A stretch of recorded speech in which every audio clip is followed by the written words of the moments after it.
PDC because I've been wanting to take one for so long and just couldn't ever really find the right one. And then COVID happened and I was like looking for online courses for PDC and I was like, that's not ideal, but maybe, because I just wanted to get out there and start doing the work. So that was one piece. Another piece was that I had heard of Heartland before and heard of some different little events and collab. And that was like, I'm like, oh, what's Heartland? And so that was kind of like an interesting draw. And 3 was Bloom just appeared on this conscious community thread that I'm on with this like opportunity to come here. And I was like, whoa, an in-person permaculture design course in the spring in like the hills. I'm like, that sounds so perfect. And it's at Heartland. So it was like all these things kind of converging that I wanted to check out. And I had no idea. Like I was just thinking, okay, cool, like permaculture design, like it'll be great experience to be here on the land. And but what I experienced here was just far beyond. It was so good, like beyond any expectations. So just one? Yeah. There's many.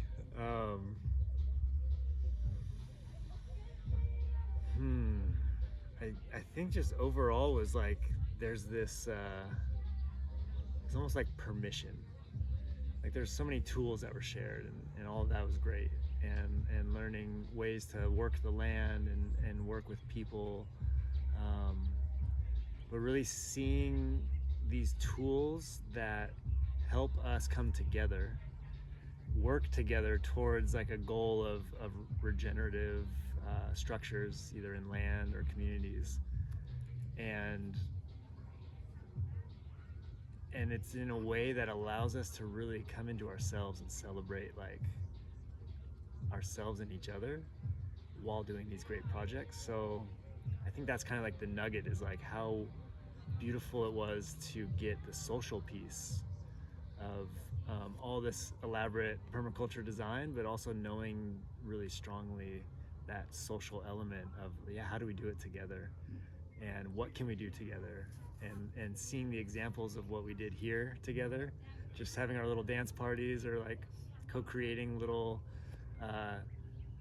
themes or feels to the whole process of our learning was so amazing, as well as examples from everybody's lived experience and the movies that were shown and the slideshows and all the stories shared. So that community piece was like, for me, I think, some shiny gold nugget. Wow. In every way, like I feel like I'm more able to connect with people with more clarity and confidence towards a project oriented goal, and I really feel like now's the time that we have to work together if we want to accomplish some things to really grow more health in ourselves, our communities, and our land. Yeah, and so like learning the skills of how to work the land, how to like plant things, how to build swales, all that is great, and it's going to help me. Fire prevention, fire remediation, that's going to help. Getting all these stories and perspectives from all these other humans, and then checking with my own story and just getting a broader perspective of what's possible, and how I can bring my talents forward using these skills to bring some positive ripples into the world. I think we need, our soil, our water, our air, like those are all kind of in jeopardy a little bit with industrialization. And on my drive here, actually, I drove across the Central Valley of California, which was almost every single field was plowed to dirt. And there's these giant tractors just trugging along and like dust clouds just coming up. And it's so nasty. The air quality was just so hazy, and like there wasn't really much green and growing. There's just so much dead earth being just baked by the sun and the wind. And I think that's a big practice that we're doing in the world of how we're growing our food, and learning these tools, like if we can come together and create together new ways to sustain ourselves, new ways to nourish ourselves.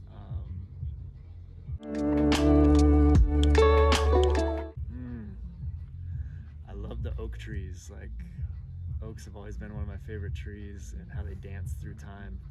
And along with these beautiful grass savannas and this reservoir lake, the combination of that with the nature and the birds every morning, like waking me up, has just been like so healing. And to sleep outside, or to sleep, camping for 18 days on this beautiful landscape, has been really impactful for me. And on top of that, seeing the changes and the evolution of the land and being a part of that, and developing more infrastructure to regenerate and to heal and to feed and to enjoy. So it's been like, I couldn't have asked for anything better.